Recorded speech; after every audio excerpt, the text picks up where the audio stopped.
In 1987, when my younger daughter, I have two daughters, was 1 year old and she had just begun walking.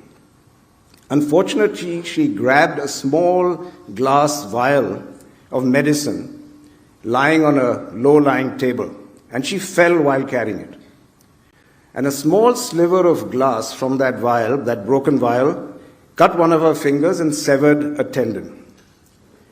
We were advised to rush her to London to an expert microsurgeon. We did so, and after he had repaired it, her hand was placed in a cast to allow healing for a month.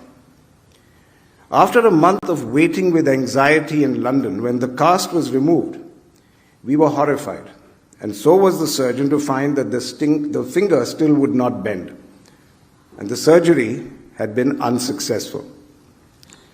So we were then advised to go to Paris to meet another microsurgeon called Dr. Glishenstein.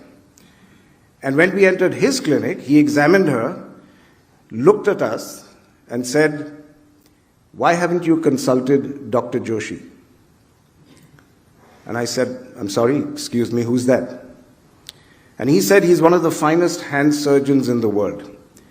He's Indian, and he has much more experience than all of us, sadly because of the number of people who suffer hand injuries in your country. He then gave me Dr. Joshi's address.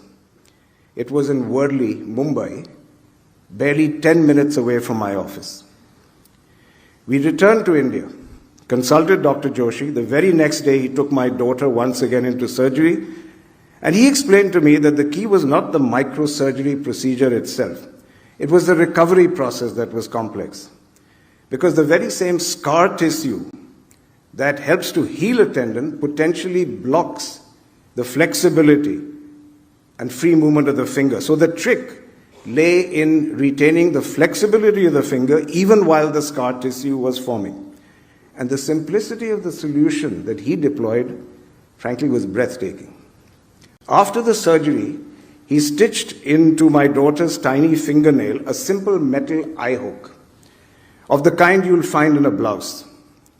He then wrapped a bandage around the same wrist, and into that bandage he sewed another eye hook placed in the opposing position to the first one. He then merely attached an ordinary elastic band. He strapped it between those two hooks. They were anchored to the two hooks. And that simple device, during healing, allowed some movement of the finger, but not enough that it would prevent healing by the scar tissue. Total cost of that device, 2 rupees. Miraculously, it worked. A decade later, my daughter was playing the piano with the same hand and the same finger. I have told and retold this story because it taught me one powerful lesson. Always look for solutions in your own backyard before you think the best solution lies overseas. And how did this affect me and my career?